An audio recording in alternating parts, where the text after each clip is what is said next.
इस सृष्टि में अनेक प्राणी प्रकृति के अनुसार सहज जीवन बिता रहे, लेकिन मानव जाति निकृष्ट जीवन बिता रही। मनुष्य जीवन सहज जीवन की ओर मुड़ेगा या नहीं, हमारा कर्तव्य क्या है? मनुष्य का दुर्भाग्य भी यही है और सौभाग्य भी यही कि वह सहज नहीं। दुर्भाग्य इसलिए कि पौधों को, पक्षियों को जो शांति और सुकून उपलब्ध है वो आदमी को उपलब्ध नहीं। सौभाग्य इसलिए कि आदमी चाहे तो बुद्ध बने, कृष्ण बने, क्राइस्ट बने। पौधे और पशु पक्षी कृष्ण, बुद्ध और क्राइस्ट नहीं बन सकते। मनुष्य का महत्वपूर्ण लक्षण उसकी स्वतंत्रता है। मनुष्य हकदार है चुनने का अपनी जीवन व्यवस्था को। एक कुत्ता कुत्ते की तरह पैदा होता है और कुत्ते की तरह ही मरता है। एक गुलाब का पौधा गुलाब की तरह पैदा होता है और गुलाब की तरह ही मरता है। कोई क्रांति नहीं घटती जीवन में। जीवन वैसा कि वैसा ढांचे में बंधा होता है। एक परतंत्रता है। शांति तो जरूर है, लेकिन गुलामी की शांति है। स्वाभाविकता भी जरूर है, कपट नहीं, पाखंड नहीं। गुलाब बस गुलाब है। चंपा होने का कभी धोखा नहीं देता और न कमल होने का आयोजन करता है। जो है जैसा है राजी है, पर यह स्वतंत्रता नहीं है। गुलाब गुलाब होने को बंधा है। आदमी की खूबी क्या है? आदमी का लक्षण क्या है? इस सारी प्रकृति में आदमी अकेला ही है जिसके ये क्षमता के भीतर है कि जो चाहे हो जाए। चाहे तो गुलाब जैसा सुंदर और चाहे तो बबूल का झाड़ हो जाए। चाहे तो कांटे ही कांटे उगा ले और चाहे तो फूल ही फूल हो जाए। चाहे तो घास ही रह जाए और चाहे तो कमल हो जाए। यह आदमी की खूबी है। आदमी स्वतंत्र है, तरल है, मुक्त है। आदमी के पास आत्मा है। आदमी चुनाव कर सकता है। अधिक लोग गलत चुनाव करते हैं। इससे चुनाव करने की क्षमता की निंदा नहीं होती। कुछ थोड़े से लोग ही ठीक को चुनते हैं, क्योंकि ठीक को चुनना कुछ कठिन मालूम होता है। नीचे उतरना सदा आसान है, जैसे पहाड़ से कोई उतरता हो। इसलिए आदमी नीचे की तरफ उतरने में आसानी पाता है।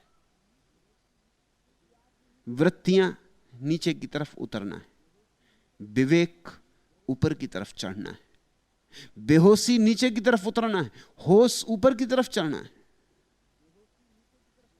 पहाड़ पर चढ़ने में अड़चन तो होती है, पसीना तो आता है, हाथ पैर थक जाते हैं, शरीर टूटता है,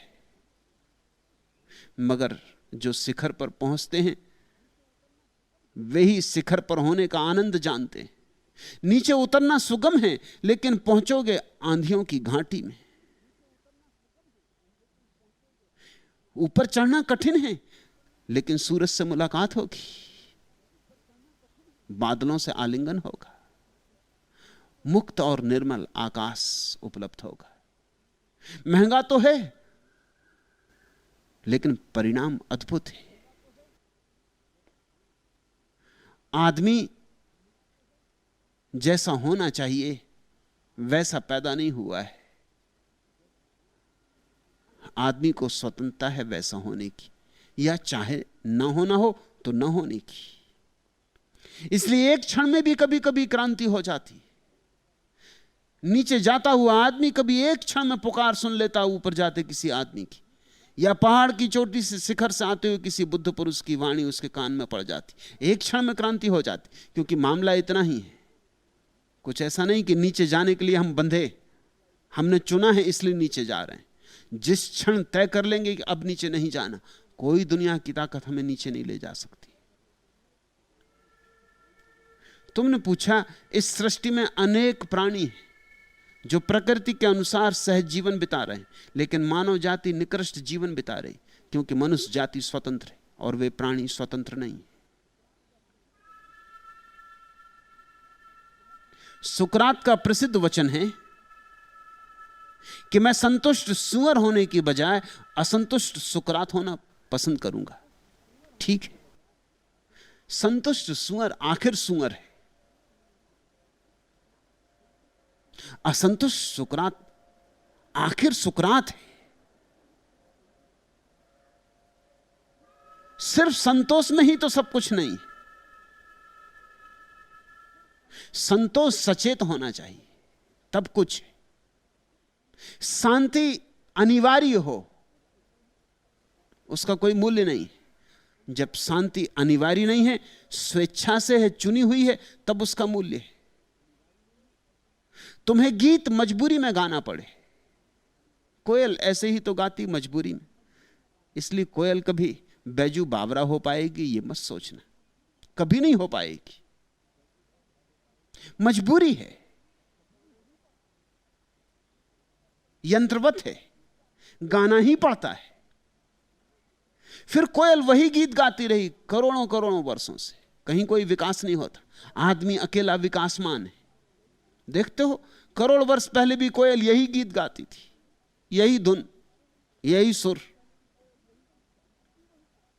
यही रंग, यही राग। अब भी वही गाती है, आगे भी वही गाएगी। ये पुनरुक्ति है। आदमी अपने गीत को बदलता है, अपने तरन्नुम को बदलता है। आदमी ऊंचाइयों की तलाश करता है। हालांकि यह भी सच है कि ऊंचाइयों की तलाश की स्वतंत्रता के कारण आदमियों को नीचे गिर जाने की भी सुविधा है। तो कोई आदमी बुद्ध हो जाता है, कोई आदमी अडोल्फ हिटलर हो जाता है। मगर मैं तुमसे कहूंगा, अडोल्फ हिटलर जिस क्षण चाहे उस क्षण बुद्ध हो सकता है, कोई रुकावट नहीं। अपना ही निर्णय, निजी निर्णय। इस निजी निर्णय को जगाओ। सहज तो होना है, लेकिन सहज होना है सचेत होकर, अनिवार्य रूपेण नहीं। स्वतंत्रता का फल होना चाहिए सहजता। बुद्ध भी सहज है, लेकिन यह सहजता और है। यह सहजता वही नहीं जो गुलाब के फूल की। यह मजबूरी नहीं, यह बंधन नहीं। गुलाब का फूल तो बंधा है, जंजीरों में बंधा है। जरा गौर से देखना, कितना ही सुंदर हो, लेकिन हाथ पे जंजीरें। कुछ और नहीं हो सकता, सब तरफ से सीमित है। बुद्ध अपने निर्णय से खिले। जो भी फूल पैदा हुआ है बुद्ध में, वो खुद का ही निर्णय, खुद का ही श्रम, खुद की ही साधना का परिणाम है। अपूर्व आनंद है वहां। पूछा तुमने, मनुष्य सहज जीवन की ओर मुड़ेगा या नहीं? तुम मनुष्य की फिक्र छोड़ो, तुम अपनी फिक्र लो। मनुष्य का तो कौन निर्णय करे? स्वतंत्रता तो अनिर्णित ही रहेगी, निर्णय नहीं हो सकता। हां, तुम चाहो तो अपने लिए निर्णय ले सकते हो। मैं अपने लिए निर्णय लिया हूं, तुम अपने लिए निर्णय ले सकते हो। प्रत्येक व्यक्ति को निज निर्णय करना है और निज घोषणा करनी है। तुम मनुष्य की फिक्र छोड़ो। मनुष्य यानी कौन? तुम्हें मनुष्य कहीं मिलेगा? मनुष्य कहीं नहीं मिलेगा। कहीं आ मिलेगा, कहीं बा मिलेगा, कहीं सा मिलेगा। मनुष्य कहीं नहीं मिलेगा। कहीं राम मिलेंगे, कहीं रहीम मिलेंगे। मनुष्य कहीं नहीं मिलेगा। मनुष्य होते ही नहीं। मनुष्य तो केवल एक शाब्दिक सिद्धांत है। तो तुम जब पूछते हो कभी मनुष्य स्वतंत्र होगा कि नहीं, तो तुम गलत बात पूछते हो। तुम तो इस तरह की बात पूछ रहे हो कि कभी ऐसी मजबूरी आ जाएगी मनुष्य पर कि वो असहज न हो सके। वो तो मनुष्य की हत्या होगी, वो तो मनुष्य की सारी गरिमा खो जाएगी। नहीं, मनुष्य को हक सदा रहेगा कि वो चाहे तो तैमूर लंग हो, चाहे तो दादू हो जाए, चाहे तो प्रेम के आकाश में उठे और चाहे तो घृणा के पाताल में खो जाए। मनुष्य एक सीढ़ी है और सीढ़ी हमेशा दो दिशाओं में होती, नीचे की तरफ भी होती, ऊपर की तरफ भी होती। वही सीढ़ी जिससे तुम नीचे जाते हो उसी से तुम ऊपर जाते हो। अब तुम अगर ये कहो कि क्या कभी ऐसी भी सीढ़ी होगी जो सिर्फ ऊपर ही जाए, तो तुम गलत बात पूछ रहे हो। जो सीढ़ी सिर्फ ऊपर ही जाती है वो सीढ़ी नहीं है। सीढ़ी को दोनों तरफ जाना होता है, ऊपर भी नीचे भी। हाँ, तुम्हारी मर्जी है, तुम चाहो ऊपर चढ़ो, तुम चाहो नीचे जाओ। इसलिए धर्म व्यक्ति का मूल्य मानता है, समाज का कोई मूल्य नहीं मानता। धर्म वैयक्तिक है, सामाजिक नहीं। और यह आकस्मिक नहीं है कि जो लोग समाज का बहुत मूल्य मानते हैं वे सभी धर्म के विपरीत हैं। कम्युनिस्ट, फैसिस्ट, सोशलिस्ट और उस तरह के मार्के के सारे लोग धर्म के विपरीत हैं, होंगे ही, क्योंकि बुनियादी भेद है। वे मनुष्य को समाज की तरह स्वीकार करते हैं, वे व्यक्ति की कोई गरिमा नहीं मानते, और इसलिए वे सभी स्वतंत्रता के विपरीत हैं, विरोधी। अगर रूस में स्वतंत्रता मर गई है और चीन में मर गई है तो यह कोई दुर्घटना नहीं है, यह साम्यवाद का सहज परिणाम है। साम्यवाद व्यक्ति को मानता ही नहीं। साम्यवाद कहता है समाज की नियति होती, व्यक्ति की कोई नियति नहीं होती। व्यक्ति होता ही नहीं, व्यक्ति तो केवल समाज का एक अंग है, अंग मात्र। धर्म की देशना और है। धर्म का मानना है व्यक्ति आधार है, समाज तो व्यक्तियों के जोड़ का नाम है। समाज के पास कोई आत्मा नहीं, समाज तो निर्जीव शब्द है, कोरा शब्द है। ऐसा ही जैसे जब तुम कहते हो जंगल, जंगल कहीं देखा? जाओ खोजो, जंगल कभी नहीं मिलेगा। मिलेंगे वृक्ष, वृक्ष होते हैं, जंगल नहीं होता। बहुत वृक्ष साथ होते हैं तो उसका नाम जंगल। यहां तुम बैठे हो, इतने लोग, 500 मित्र यहां बैठे, एक समूह यहां बैठा है। तुम सोचते हो सच में कोई समूह यहां बैठा है? यहां 500 व्यक्ति बैठे, समूह इत्यादि का कोई अर्थ नहीं होता। तुम हो, तुम्हारा पड़ोसी पड़ोसी है। यहां 500 जीवंत चेतनाएं बैठी, यहां 500 दिए जल रहे हैं, अलग अलग, अपनी अपनी रोशनी से, अपने अपने ढंग से। और मनुष्य का यह अनिवार्य लक्षण है कि वो जो चाहे हो सकता है, निम्न से निम्नतम और श्रेष्ठ से श्रेष्ठतम। यह बात सच है कि मनुष्य अगर गिरे तो पशुओं से बहुत नीचे गिर जाता है,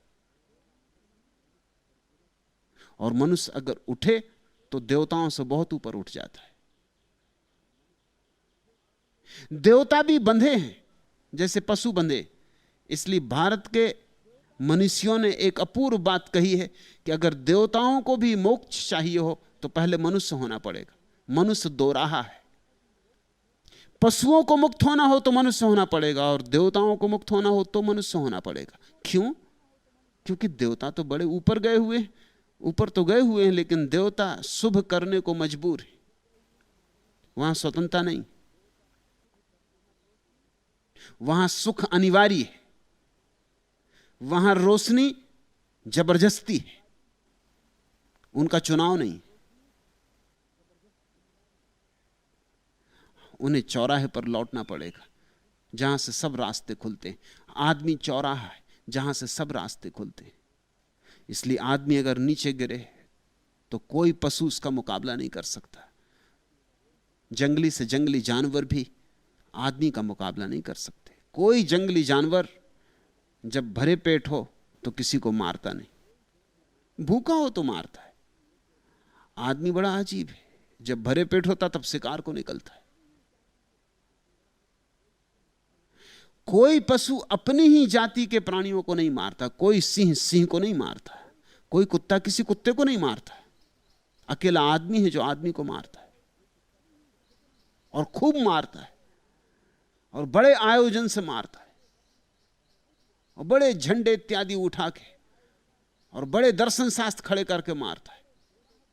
और इस ढंग से मारता है कि लगे कि कोई बड़ा काम कर रहा है। हो रहा है कुल मारा जाना, लेकिन ऊंचे ऊंचे नाम, कभी धर्म का आड़, कभी राजनीति की आड़, कभी देश की आड़, कभी स्वतंत्रता की आड़, कभी लोकतंत्र, कभी समाजवाद, न मालूम कैसे कैसे शब्द, ऊंचे ऊंचे शब्द। और आखिर पीछे गौर से अगर देखो तो आदमी आदमी को मारने में लगा हुआ है। शांति की बातें करता है, युद्ध की तैयारी करता है। कहता है शांति होगी कैसे अगर युद्ध का अस्त्र शस्त्र पास में नहीं होंगे। आदमी का पूरा इतिहास युद्धों का इतिहास है। पशु पक्षी तो कभी मार लेते जब उन्हें भूख लगी होती। आदमी का मारना जघन्य है, अपराधपूर्ण है, पाप है। आदमी पशुओं से नीचे गिरता है लेकिन देवताओं से ऊपर भी उठ जाता है। ये कथाएं व्यर्थ ही नहीं हैं कि जब बुद्ध को ज्ञान उत्पन्न हुआ तो देवता स्वर्ग से उतरे और उन्होंने फूल बरसाए। ऐसा वस्तुतः हुआ कि नहीं, ये सवाल नहीं है, ये कोई ऐतिहासिक घटनाएं नहीं, ये तो प्रतीक कथाएं। ये कह रहे हैं कि जब कोई आदमी बुद्धत्व को उपलब्ध होता है तो देवता छोटे पड़ जाते, बस उनका काम फूल बरसाने का रह जाता। बुद्ध ज्ञान को उपलब्ध हुए तो देवता उनके चरणों में आके झुके, उनके चरणों की धूल सिर पे चढ़ाई। बुद्धत्व देवत्व से ऊपर है। आदमी की सहजता जबरदस्ती आने वाली बात नहीं। आदमी सदा मुक्त रहेगा। इसलिए तो मत पूछो कि मनुष्य कभी सहज जीवन की ओर मुड़ेगा कि नहीं। एक एक व्यक्ति अपना अपना निर्णय ले सकता है।